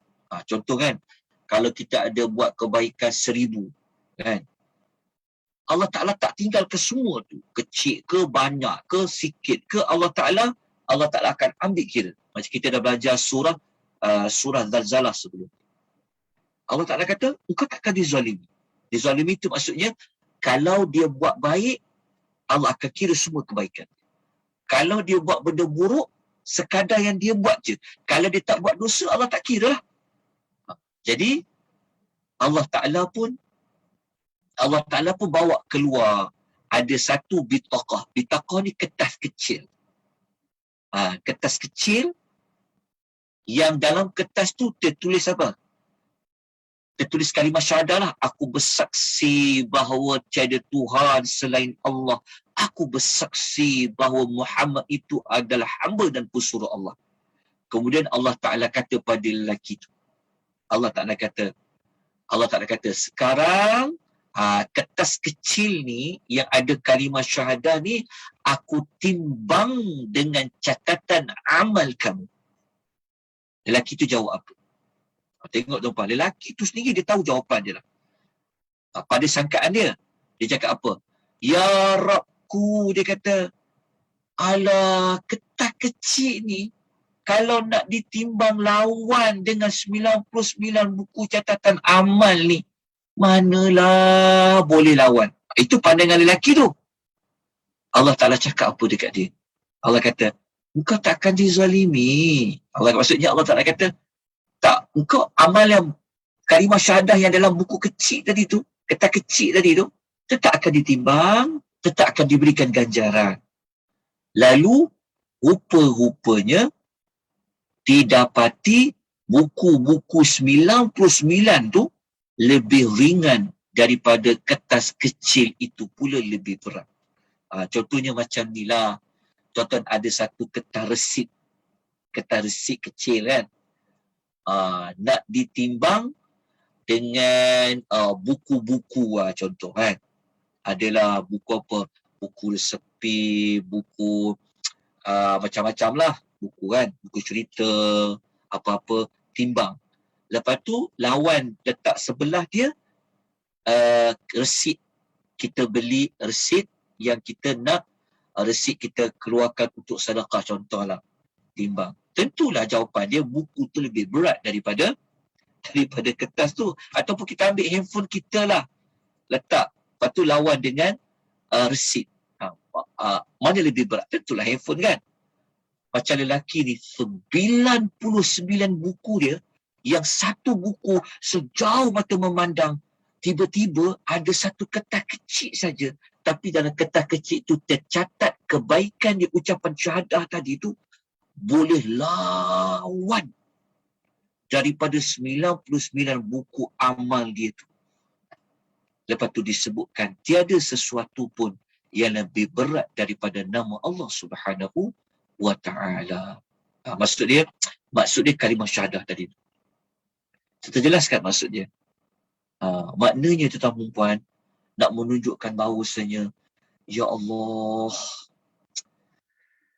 janganlah kita nanti di hari akhirat kita bayangkan, kalau di hari akhirat kita bayangkan kalau di hari akhirat amal jahat kita lebih sikit je, 0.0.0.01. Agak-agak tu tak rasa apa kalau ketika tu. Mesti kita menyesal sangat. Ya Allah, kalau aku boleh ucap sekali saja perkataan Subhanallah. Macam mana tentang punya timbangan baik tadi? Cuba tentang letak diri kita pada tempat orang yang amal buruk dia lebih ringan. Kalau amal buruk lebih ringan, habis. Ayat 8, 9, 10 dan 11 bagi tahu apa? Dilontar masuk dalam neraka hawiyah dengan menjunam kepalanya bawah, kakinya ke atas. Dia berada pada api yang 70 kali ganda kepanasannya. Sekali celup dalam api neraka itu, kita tak rasa dah seronok yang selama ni kita pernah alami. Bayangkan tuan-tuan perempuan, macam mana menyesalnya kita, ya Allah. Sedangkan kita mengaji apa? Banyakkan ucap subhanallah. Masih hidup boleh sebut pun. Subhanallah wa bihamdi subhanallahil azim. Boleh sebut la ilaha illallah. Tapi orang dah mati, tuan-tuan perempuan. Mereka telah menyaksikan apa yang ada di alam kubur ni. Mereka tak boleh nak buat apa-apa ucapan zikir dah tak boleh dah. Tapi kita yang hidup ni, yang Allah beri kita peluang dapat belajar tadabbur, faham, Allah bawa kita pergi ke hari akhirat tu. Kan? Allah tunjukkan kita walaupun kita tak nampak dengan biji mata kasar kita, tapi kita dapat melihat dengan mata hati kita, maka kita ambillah tindakan. Masa hidup ni, buatlah amal-amal yang boleh beratkan timbangan. Dia berbeza kita fikir buat amal banyak, berbeza dengan kita kata buat amal boleh memberatkan timbangan. Tapi kalau dia buat amal banyak, amal tu boleh memberatkan timbangan lagi baik. Macam ni nak beratkan timbangan. Kita dah sebut jenis-jenis amal tadi. Dan yang lain apa tau? Cuma saya tak sempat nak masuk dalam nota ni. Yang lainnya adalah apa? Adalah ikhlas. Buat amal tu bukan amal yang Allah Ta'ala tolak. Kita ingat amal tu baik. Rupa-rupanya di hari akhirat amal tu Allah tolak. Allah reject. Sebab apa tak cukup syarat. Sebab tu buat amal ni, biar buat amal yang salih. Kalau kalimah syahadah tadi boleh lawan 99 buku tadi tu, maknanya apa? Maknanya nak memberatkan timbangan tu, dia bukan bergantung sebenarnya kepada banyak maklumat di dalam 99 buku contohnya tadi. Tapi pada nilai yang ada pada amal tu. Jelas ya, tuan-tuan dan puan-puan? Sebab tu kita bawa surah ni sambung selepas belajar surah apa? Selepas kita belajar surah Al-Zalzalah. Kita belajarkan. Kita belajar mungkin kita ni, bayangkan waktu kita berat timbangan amal ni kan. Cuba bayangkan, kita tengah timbang, tiba-tiba amal buruk kita 0.01 lebih. Tiba-tiba Allah Ta'ala tambah. Oh, sebenarnya ada amal kau senyum dulu. Beratkan amal baik kita. Sebab dia akhlak yang baik kan. Kita rasa macam mana ketika tu. Macam ni lah tuan-tuan. Macam contohnya apa? Contohnya susah nak sebut benda yang cemas ni. Kalau macam saya pernah lalui satu tol, saya tak cukup 10 sen kot. Kita bayangkan. Duit memang tertinggal. Letak dalam kereta lain, bawa kita dari contoh kan. Tertinggal duit tu. Tapi tetap pembantu tol tu tak bagi syafaat. Dia keluar satu surat, dia minta bayar. Dalam mana-mana tol akan datang. Dalam tempoh berapa hari. Kalau tak bayar, bayangkan. Dia punya cemas tu. Ya Allah, tol tu contohnya RM2. Duit kita ada RM1.90 aja. Tetap tak lepas tol. Kita bayangkan. Macam kita kan. Tasyik ego kan. Duit tu ada, Allah kurang 10 sen je. Kita rasa apa? Orang belakang dah hon ni contohnya. Itu baru dekat dunia. Bayangkan di hari akhirat. Ya Allah. Tak cukup satu saja. Habis kita. Fa ummuhu hawiyah wa ma adraka ma. Tapi bayangkan tuan-tuan ya. Kalau amal baik kita lebih satu saja. Betul tak? Amal baik kita lebih satu daripada amal buruk kita. Fahuwa fi 'ishatir radiyah. Ya Allah. Kita nampak tak nilainya amal ni? Itu yang surah Zalzalah tu kata apa? Walaupun seberat dzarrah, tetap fahuwa yarahu. Dia akan tengok nanti. Masa tu kan, masa tu di hari akhirat kita akan rasa hargai amal tu walaupun kecil dengan senyum je. Kalau hanya kita boleh sedekah dengan sikit saja, ia sudah memberi manfaat di sisi Allah. Jadi tindakan kita apa? Fikirkan. Masa hidup ni, buatlah kebaikan. Masa umur masih ada. Buatlah amal tu dengan kesalehan, ikut sunnah, buat dengan penuh keikhlasan, akhlak yang baik, banyakkan berzikir kita sebut tadi. Dalam masa yang sama apa? Inilah sekali lah. Dalam masa yang sama, kita hapuskan ya mana-mana dosa kita yang ada. Kita boleh cari banyak amal-amal yang boleh menghapuskan dosa-dosa kita yang ada. Supaya dosa-dosa kita tadi tu tidak menyebabkan berat. Berat apa? Berat kita punya, dia memberatkan amal keburukan kita. Walaupun dekat jadi Itulah di antara beberapa perkara yang boleh saya kongsikan pada petang ini untuk tindakan selepas tadabbur. Okey, jom kita tengok pengajaran sikit ya. Mungkin kita akan berhenti awal sikit pada petang ni. Mungkin azan kita berhenti. Okey, kita tengok dekat pengajaran ni. Tengok muka surat nombor ni. Muka surat nombor 17. Apa yang kita dapat belajar pada petang ni? Dekat sini kita dapat belajar apa? Adanya hari kebangkitan, adanya hari pembalasan. Pembalasan tu hari penghisapan amal. Lepas tu dekat ayat kita belajar ni juga mengingatkan kita bahayanya hari kiamat ni. Macam mana kita tahu bahayanya hari kiamat? Sebab perkataan Al-Qari'ah. Ni kita telah ulas ya. Tengok balik ulasan. Sebab Al-Qari'ah ni yang menunjukkan kepada benda yang menakutkan hati kita. Dan juga azab Allah. Surah ni dia mengingatkan kita azab Allah. Yang pasal api hamiyah tadi tu. Fa'ummu hawiyah. InsyaAllah minggu depan kita belajar surah At-Takassur. Allah akan bawa kita pergi merasai panasnya api neraka ni sampai rasa dekat jantung api tu panas dia. Nanti kita akan masuk dekat surah At-Takassur. Lepas tu nombor 3 kita dapat belajar pengajarannya juga pada petang ni adalah apa? Adalah adanya timbangan amal di hari akhirat. Kenapa nak ada timbangan ni? Jadi kita belajar juga tema tentang akhirat. Kenapa ada timbangan amal? Kalau kita tengok dekat nota ya, tengok dekat nota tu, ada saya nukilkan ulasan Imam Qurtubi. Dia ada ulas. Kenapa Allah nak timbang amal kita? Kan Allah Ta'ala tahu. Kan? Okey.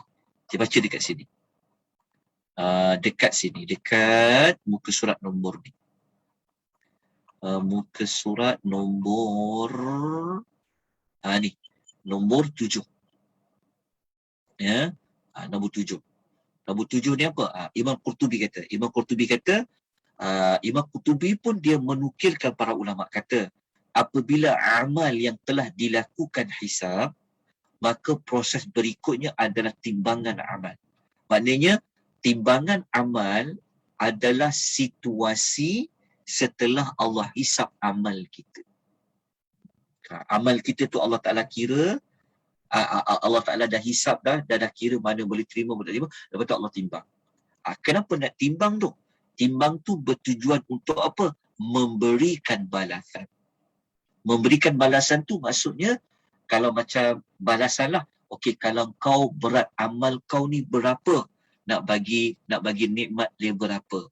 Kalau amal kebaikan kau berat skala 5, nak bagi berapa.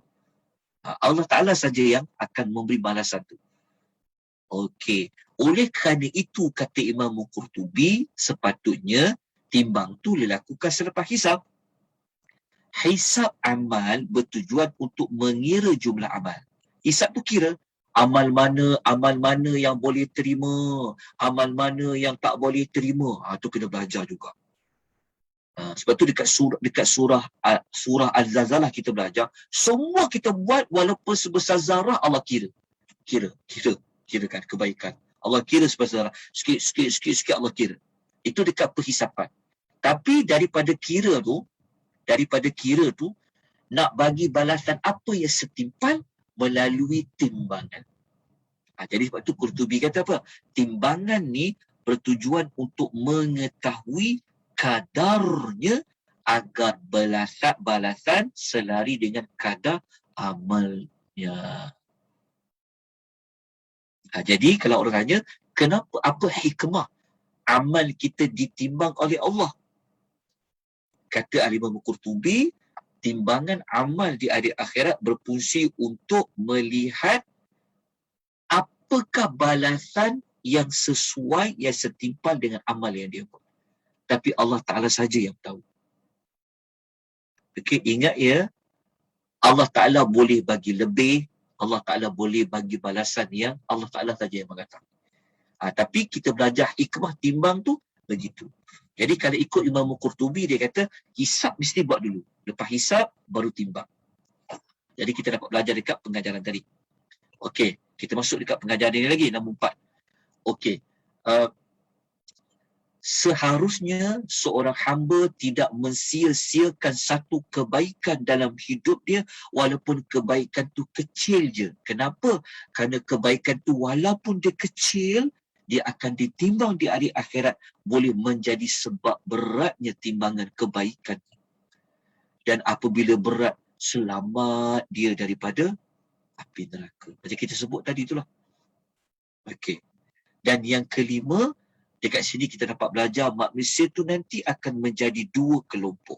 Ada kelompok yang ke isyatur radiyah, ada kelompok yang fa'ummuhu hawiyah. So nak jadi kumpulan yang mana?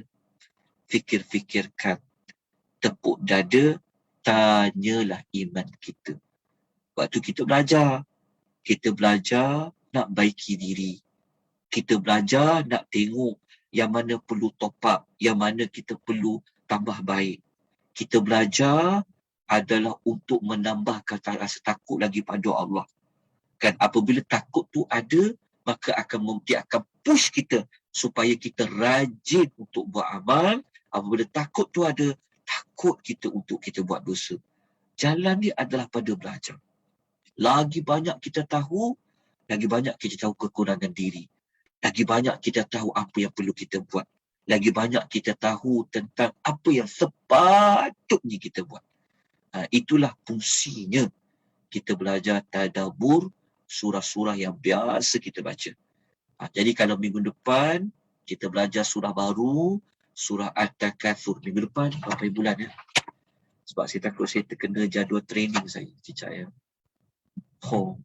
Minggu depan bulan tuan-puan? Minggu depan, tak apa. Minggu depan, saya rasa macam minggu depan tu maybe saya tak dapat buat kelas tu minggu depan. Sebab 11, 12, 13 saya kendalikan sesi bengkel bersama dengan Perbadanan Harta Intelek Malaysia, MYPO, dekat Putrajaya tu.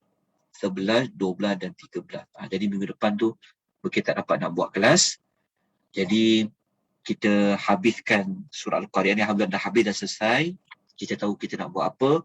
Tapi kalau minggu akan datang, minggu yang kita boleh belajar nanti, kita mulakan dengan surah At-Takatsur. Saya dah edarkan nota ya, surah At-Takatsur. Nanti guna nota tu, mungkin saya akan bagi nota tambahan jika ada. Jadi saya minta maaf ya, sebab nota yang saya bagi pada kali ini, nota dalam bentuk word, dalam bentuk ayat panjang macam tu. Nota yang mudah dan lebih faham, nota dalam bentuk PowerPoint. Tapi saya minta maaf banyak-banyaklah atas nota yang seperti ini. Ini saja yang mampu saya beri. Moga-moga usaha saya yang sedikit ni ya, boleh membantu saya memberatkan timbangan amal saya dan juga amal timbangan tuan-tuan dan puan-puan. Jadi jangan sia-siakan kesempatan yang Allah beri kepada kita semua. Jadi itu saja yang dapat kita nak kongsikan pada petang ini. Ada apa-apa soalan tak? Sebelum kita tangguhkan. Ada pertanyaan tak? Okey, saya tengok dekat chat sekejap ya. Dia kata neraka Hawiyah ni lebih dahsyat ke dari neraka-neraka yang ada dalam surah Al-Mulk? Dan ini adalah nama neraka yang terdapat dalam 6 neraka itu. Ya, betul. Jawapan dia, nama neraka ia termasuk salah satulah. Tetapi adakah dia lebih berat daripada neraka As-Sa'ir, neraka Jahannam tu? Allah Ta'ala alam. Itu jawapan dia. Kalau tanya, adakah Hawiyah tu salah satu nama neraka? Kita kata ya. Tetapi adakah dia lebih berat daripada neraka As-Sa'ir seperti mana ada dalam surah Al-Mulk? Adakah lebih berat daripada neraka Jahannam? Jawapannya saya wallahu ta'ala alam. Saya tak dapat nak memberikan jawapan dia kat situ. Tapi neraka ni dia ada banyak nama. Kadang-kadang tuan panggil neraka Hutamah, neraka Lava, neraka Sa'ir, neraka Hawiyah, neraka Saqar. Nanti waktu kita belajar At-Takatsur, kita akan belajar nama neraka Al-Hutamah. Okey, kita berhenti di sini. Azhar, mungkin kita ambil 5 minit lebih awal seperti kebiasaannya. Ya. Jadi kita Boleh ya. Okey, kita ucapkan jazakumullahu khairan kepada penganjur kita Raudhah Zandra atas pengisian kita pada petang ini. Hanya Allah yang boleh membalas kebaikan kepada penganjur kita pada setiap pertemuan kita hari Khamis ini. Juga kepada tuan-tuan dan puan, jazakumullahu khairan. Jadi kita sampaikan ya maklumat ni pada kawan-kawan kita. Kalau tuan-tuan ada terlepas mana-mana pengisian macam sini pertama Al-Qari'ah, nanti boleh tengok rakaman di FB Akademi Tadabbur Malaysia. Nota pun ada di link Google Drive yang telah pun kita sediakan. Kalau tak dapat juga, nanti tolong sampaikan maklumat tu kepada kami. Ya, terima kasih semua banyak-banyak. Ke mana-mana pergi, tolong patuhi juga SOP ya, sebab pengalaman saya bercuti di tempat lain, saya dapati masih ada lagi yang tak peduli SOP ni. Okey, SOP tu maksudnya mask, pastikan pakai dengan betul. Lepas tu penjarakan sosial ya. Jangan kita terlalu yakin dengan vaksin yang kita telah ambil kerana kita tidak tahu. Tapi kita patuhi SOP. Ya, moga-moga Allah Ta'ala lindung kita semua daripada ditimpa dengan segala keburukan. Jadi, terima kasih sekali lagi kepada Raudhah Zandra, barakallahu fikum, juga kepada tuan-tuan dan puan. Kita jumpa lagi insya-Allah pada kelas yang akan datang akan dimaklumkan. Aqulu qouli hadza wa astaghfirullahal azim wa billahi taufiq wal hidayah. Wassalamualaikum warahmatullahi wabarakatuh. Jazakallah khair, Ustaz.